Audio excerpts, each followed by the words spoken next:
long before the first human eyes turned upward and traced the faint red star drifting across the night.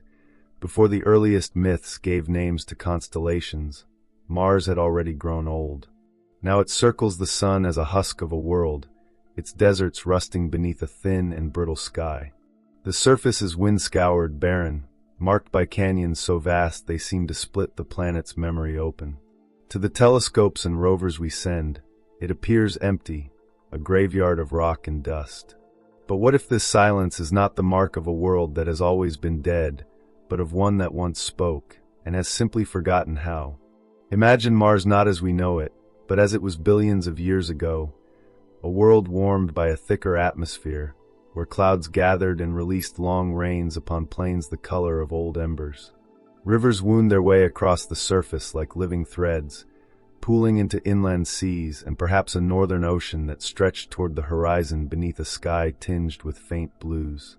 The planet was not merely a sphere of iron and stone. It was sculpted by water, carved by time, alive with movement. Every channel, every delta, every layer of sediment tells us this was a place that once breathed. And in that world, wet, temperate, dynamic, it is not unreasonable to wonder what might have stirred beyond microbial life. On Earth, complex organisms rose in the wake of similar conditions. Civilizations, in our brief tenure, emerged swiftly once the stage was set. If Mars enjoyed hundreds of millions of years of stability, might something have risen beneath those once gentle skies? Not a mirror of us, perhaps, but a different intelligence, born of a different sun and soil, building in forms that time would later erase. The planet itself seems to keep its secrets close. Its crust is ancient, scarred by volcanoes that once towered taller than any mountain on Earth, and by impact craters so immense they span entire regions. If anything once stood upon those plains, cities, monuments, networks of structures, they would have been subjected to storms that rage across the globe, to freezing temperatures that crack stone, to cosmic radiation that scours away fragile traces. Over eons, landscapes shift. Dust buries. Memory fades.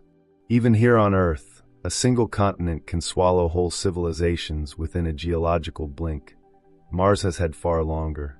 Standing at the rim of Valles Marineris, the great Martian chasm that cleaves the crust for thousands of kilometers, one might feel a strange pull, as though the canyon is less a wound than a page torn from some older, grander chronicle. Its walls rise and fall in formations that hint at symmetry, at layering, at shapes that almost suggest intent. Most of these patterns are easily explained by tectonics and erosion, but the human mind is drawn to the possibility that somewhere, beneath those cliffs and sands, the bones of a forgotten age may rest. This is not about certainties. It is about the tantalizing silence between them. Mars does not deny. It waits. And if such questions stir something in you, if the idea of a world that once knew itself, only to fall into endless quiet, pulls at the edges of your imagination, then stay with us.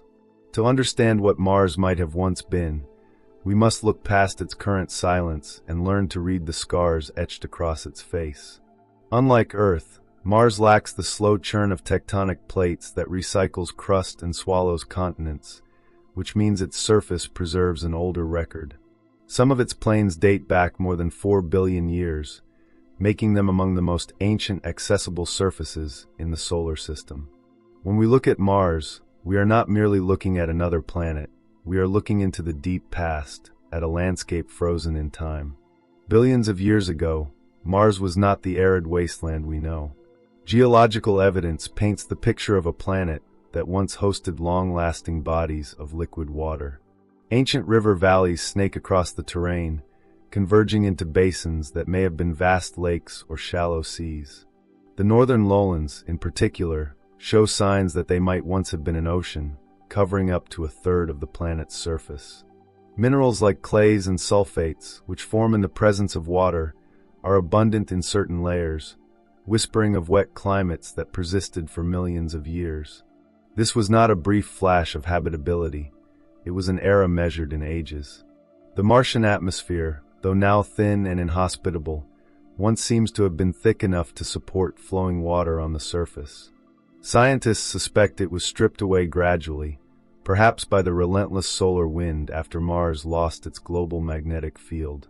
With its atmosphere bleeding into space, the planet cooled, its oceans retreated, and deserts expanded. What remained was a skeletal world, its seas turned to ice, its winds scouring the plains where rivers once flowed. If anything had emerged in that warmer age, it would have faced a slow apocalypse, not a sudden cataclysm, but a steady fading of light and warmth.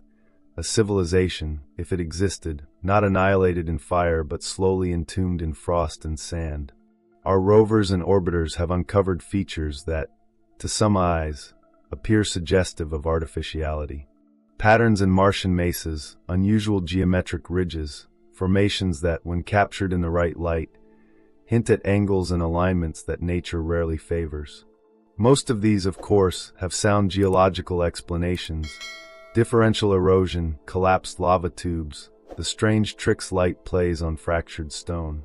And yet, the possibility lingers at the edges, persistent, unyielding. What if even one of these structures is not simply the product of wind and time, but the last remnant of something built, abandoned, and buried long before life on Earth rose from the oceans? The enigma deepens when we consider the anomalies scattered across the Martian surface. Hematite spheres, layered sedimentary outcrops, magnetized crust, and certain unexplained chemical signatures in the soil all tell fragments of a complex environmental story. None of these prove civilization, but neither do they rule out the faint possibility that Mars once fostered something capable of altering its world in ways not entirely unlike our own. On Earth, if we were to disappear, traces of our industries would fade within tens of thousands of years.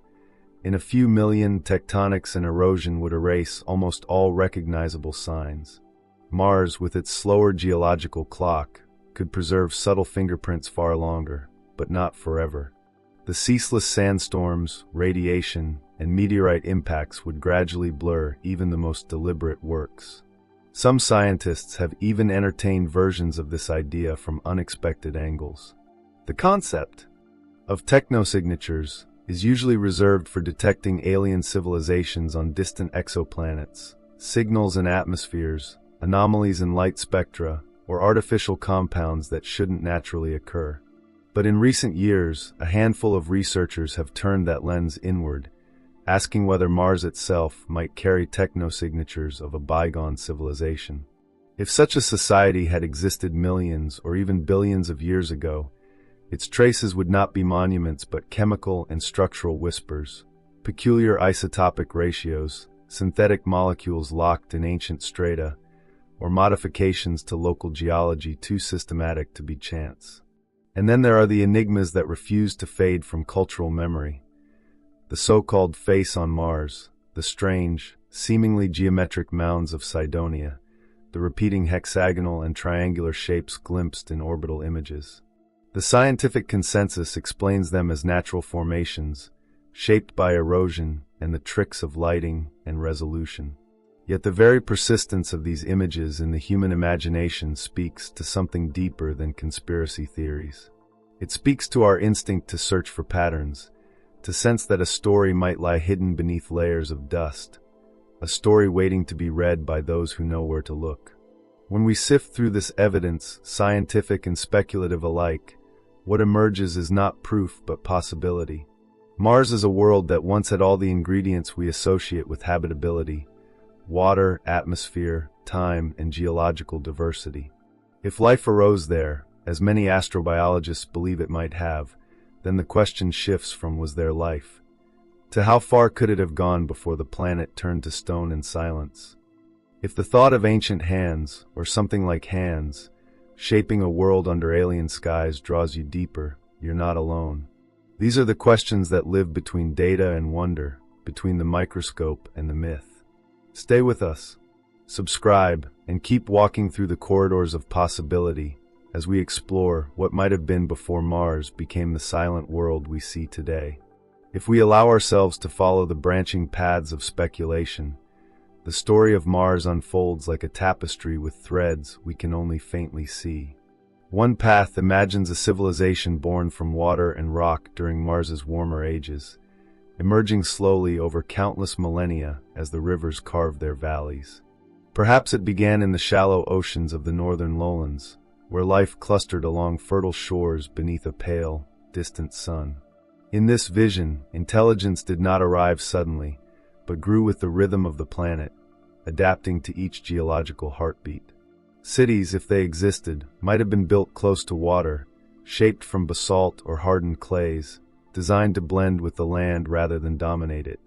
When the air thinned and the seas began to withdraw, such a civilization could have retreated underground, seeking warmth and protection in the honeycombed crust, leaving the surface to the cold and the storms. Another path leads us to imagine a culture that rose not in defiance of the changing climate, but in harmony with it. Perhaps these beings, whatever their form, anticipated the loss of atmosphere and prepared to transcend their dying world. They may have altered their environment deliberately, leaving technosignatures buried in the crust or embedded in atmospheric chemistry. Or perhaps they turned inward, evolving into forms no longer bound to the fragile ecosystem that birthed them. On Earth, our civilization clings to the thin shell of the biosphere. On Mars, survival may have meant letting go of the surface altogether. A third, stranger path imagines not a biological civilization, but one that was already post-biological by the time the planet began to fade. Intelligence might have emerged early and swiftly, harnessing energy and matter in ways we can barely imagine. Such a society could have built machines that outlived their makers, hidden in the Martian crust, dormant but enduring, waiting for the rare moment when another intelligence, ours, would finally arrive to awaken their silent archives. It may sound like fiction, but on geological timescales, our brief history as a species is no less fleeting, no less improbable. And then there is the most humbling possibility of all, that Mars did indeed harbor life, perhaps even intelligent life, but that it never reached a level where it could resist the planet's changing fate. It may have flourished briefly, building nothing, leaving no monuments, its existence as ephemeral as the rains that once fell. If so, its memory has long since been folded into stone, mingled with dust, dissolved into the thin air drifting above the plains. The story was real, but it left no storytellers behind. Whichever path we imagine, each leads us to the same haunting truth. Worlds change, civilizations, whether real or hypothetical, are fragile, and time is the great eraser. Mars is not merely a distant world, it is a mirror held up to our own. It shows us what a habitable planet looks like when its protective shields fail, when oceans retreat and skies thin. It is not hard to look at the silent dunes and wonder whether, one day, Earth too might resemble this place, a once living world reduced to whispers in the rock. Perhaps this is why the idea of a Martian civilization resonates so deeply. It is not only about what might have been, it is about what could be. If intelligence once bloomed on Mars and vanished, then the cosmos may be littered with such stories. Civilizations that rise in fragile pockets of time, shine briefly, and are then swept into silence. If Mars was home to one of these lost chapters, then we are not alone in the great cosmic story. We are simply latecomers, leafing through the last remaining pages of a book whose earlier chapters have been scorched, scattered, and buried beneath alien sands. As we send our machines to traverse Martian craters, to drill into its rocks, to taste its ancient soils, we are not just looking for life, we are listening for echoes. A single chemical anomaly, a buried structure, an inexplicable pattern in the crust could change our understanding of history forever. We would no longer be asking whether we are alone, but whether we are the first. If these questions stir your imagination, if you want to keep walking through these forgotten corridors of possibility, stay with us. Each step we take uncovers another layer of the unknown. Subscribe, and let us journey further into the silence of other worlds together. In the end, Mars may yield no evidence of a lost civilization. It may remain silent, its mysteries stubbornly locked in stone. But the act of searching changes us. It reminds us that civilizations, no matter how mighty, exist within fragile windows of time, and that the universe is far older than any story we've written. When we gaze at Mars, we are not simply looking at another planet. We are looking at the shadow of what may have been, and perhaps, in time, the reflection of what might become of us.